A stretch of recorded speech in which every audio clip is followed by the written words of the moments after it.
Mais rebonjour en fait, hein. Cette fois-ci je me présente comme toujours Pierre Cordelier, directeur de recherche à l'INSERM, et je suis responsable d'une équipe qui s'appelle Innovation thérapeutique dans le cancer du pancréas.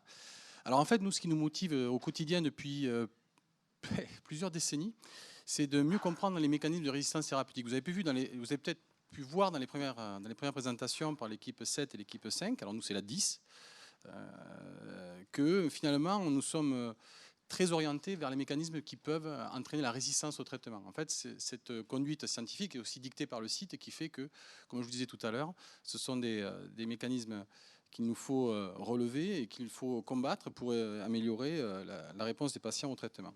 Et notre credo, c'est d'identifier, puisque nous sommes des chercheurs, pour comprendre et ensuite pour combattre, c'est-à-dire le transfert à la clinique. Donc notre équipe est composée de 26 collaborateurs, donc 4 cliniciens, ce qui est une constante aussi au CRCT. Alors j'en profite pour dire qu'à l'heure actuelle, nous sommes à peu près 400 sur site. C'est quand même un centre de dimension internationale. Et plus particulièrement dans l'équipe, nous recherchons des biomarqueurs qui permettent de mieux comprendre et de mieux prédire la résistance. Nous cherchons à identifier les mécanismes moléculaires qui sont à l'origine de cette résistance et des nouvelles modalités thérapeutiques qui vont permettre de les contourner, voire de les annihiler. Et ce qui nous caractérise, et ce qui a été dit par Jean-Pierre, c'est qu'on a une ouverture forte à l'interdisciplinarité, c'est-à-dire qu'on collabore avec des experts en intelligence artificielle et en physique pour agrémenter nos projets de recherche. Et les partenariats industriels sont majeurs, de la start-up à la Big Pharma, puisqu'il a fallu évoluer avec les circonstances, et comme vous le savez, les chercheurs cherchent de l'argent souvent. Et donc on peut trouver du soutien par rapport à l'industrie. Alors pour rentrer dans le vif du sujet, comme je vous disais, on travaille sur le cancer du pancréas, qui est une tumeur qui malheureusement reste un problème de santé publique, puisqu'à l'heure actuelle on est incapable de la guérir, et sous différentes formes. Donc on a des applications qui peuvent venir de la chirurgie, et dans ce cas le risque c'est d'avoir une rechute, c'est-à-dire qu'au départ le traitement qui est la chirurgie et l'exérèse fonctionne, mais on a des risques de rechute. Et dans l'équipe on regarde dans le sang des patients, vous avez peut-être pu entendre ce terme de biopsie liquide, quels sont les indicateurs moléculaires qui pourraient nous renseigner sur la fréquence, la prédiction ou la caractérisation de cette rechute. Une autre façon de travailler, pour nous, a été de travailler autour des mécanismes de résistance à la chimiothérapie. L'équipe de Fabienne et de Stéphane a les mêmes préoccupations, mais dans une tumeur dite liquide. Nous, c'est une tumeur solide du pancréas. Et pour ça, on acquiert de la compétence, de la connaissance sur des mécanismes moléculaires qui peuvent expliquer ce type de résistance, avec l'idée derrière de mieux sélectionner les patients en fonction de leur équipement moléculaire. Alors ça, c'est un terme qu'on utilise aussi souvent, c'est la médecine de précision. Et ça aussi, ça nous permet d'avoir des nouvelles stratégies, c'est-à-dire d'identifier des protéines, parce qu'une fois que vous avez identifié une protéine qui peut avoir une action, encore faut-il la cibler. Et pour cela, il faut développer des biothérapies qui sont innovantes, et pour nous, on utilise des anticorps, donc pas dans le cadre de la vaccination, mais dans le cadre du ciblage de protéines d'intérêt qu'on amène à la dégradation, ce qui permet ici, vous voyez en bas, d'avoir des régressions tumorales, au moins chez l'animal, qui reste quand même notre indicateur de positivité. Et autre chose aussi qui nous intéresse au quotidien, c'est de repositionner ce qu'on appelle les immunothérapies, c'est-à-dire comment moduler le système immunitaire qui normalement devrait éradiquer les tumeurs, le rééduquer, le réimpliquer dans la réponse tumorale. Et pour ça, il faut d'abord comprendre, donc pas avoir des images magnifiques qui nous indiquent quelles sont les cellules tumorales, quelles sont les cellules immunitaires. D'après vous, quelles sont les cellules tumorales dans cette tumeur? Lesquelles? Quelle couleur? Facile. Bien. Il n'y en a pas beaucoup, hein? Vous avez remarqué?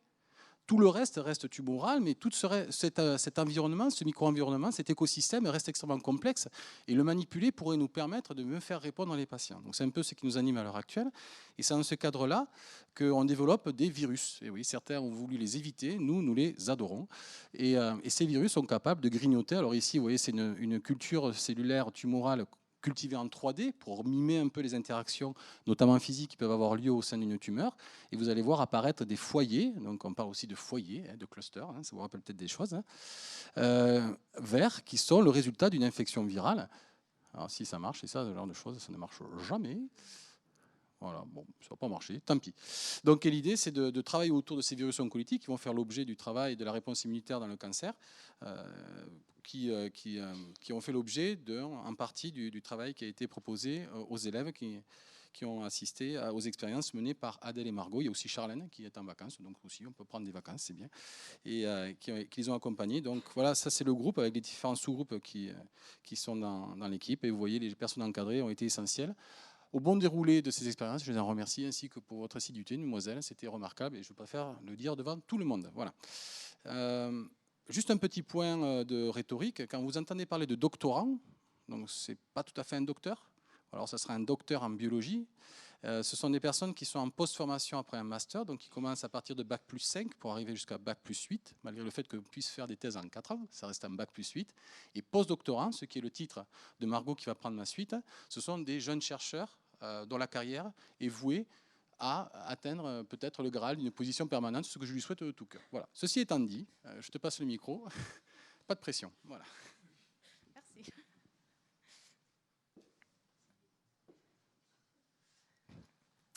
Donc, bonjour à tous. Comme Pierre vient de vous le présenter, nous, dans l'équipe, un de nos enjeux majeurs est de trouver de nouvelles approches pour mieux traiter les patients ayant un cancer du pancréas. Et Pierre vous a un peu parlé des virus oncolytiques, et moi, je vais un tout petit peu plus détailler pour vous présenter comment Juliette et Amira se sont intégrés dans cette dynamique. Donc, les virus oncolytiques, ils ont un double avantage. Et le premier avantage, c'est que ils vont pouvoir venir infecter et tuer spécifiquement les cellules tumorales. Mais une tumeur, en fait, c'est un système beaucoup plus complexe que juste un amas de cellules tumorales. Il y a beaucoup d'autres types cellulaires qui sont présents au sein de ce système. Et nous nous intéressons en particulier aux cellules immunitaires qui ont un rôle majeur dans le développement ou bien la régression d'une tumeur. Ce qui m'amène donc au deuxième avantage des virus oncolytiques, puisque en effet, après infection, la mort de la cellule tumorale va entraîner la libération de signaux de danger qui vont pouvoir venir activer les cellules immunitaires présentes au sein de la tumeur. Et ces cellules vont pouvoir participer à la destruction de plus de cellules tumorales et amplifiant ainsi l'effet premier du virus oncolytique. Donc, tout notre projet consiste à étudier l'effet d'un virus oncolytique sur les cellules immunitaires présentes dans une tumeur pancréatique.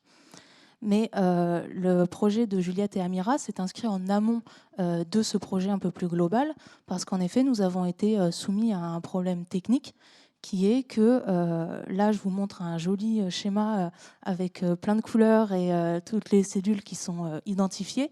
Mais dans la réalité, quand on récupère une tumeur, on ne sait pas vraiment qui est qui. Donc tout le projet de Juliette et Amira, qui va maintenant vous expliquer comment, expérimentalement parlant, nous pouvons passer du noir et blanc à la couleur.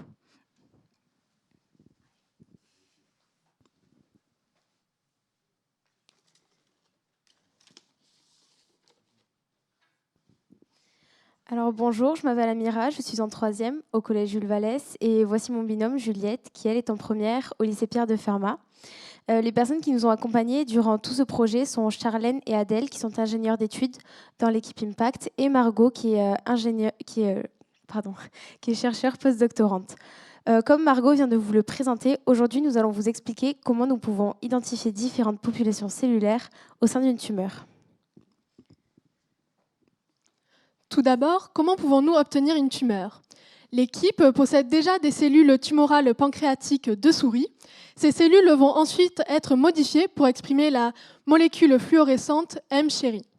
Adèle nous a ensuite appris comment faire en sorte que ces cellules restent vivantes et qu'elles se multiplient. Une fois que nous avons assez de cellules, nous les récupérons et nous les injectons dans le pancréas des souris.